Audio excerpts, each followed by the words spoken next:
there. I moved the couch because the ceiling here is buckling in the kitchen. And everything's soaked on the table. And the floors are soaked.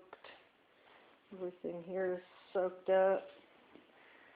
I don't know how the wall is behind this big TV and my stereo stuff, but it's soaked.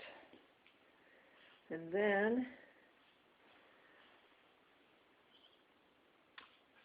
we move down the little hallway into the office. You can see the insulation hanging. My ruined goods saddle, which I was going to sell. The ceiling's everywhere. Everything's caved in.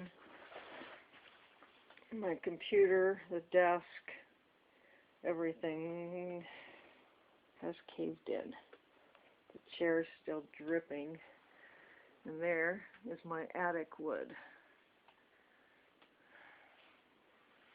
Then come out back in the hallway, which looks okay, and you can see the reflection on the floor of the water. And that ceiling's okay so far, but then you get to this corner of the house. And you can see the windows are all wet. The floor's got the ceiling on it. The guitar's soaked up. TV. And the ceiling's just dripping still. We got the water off.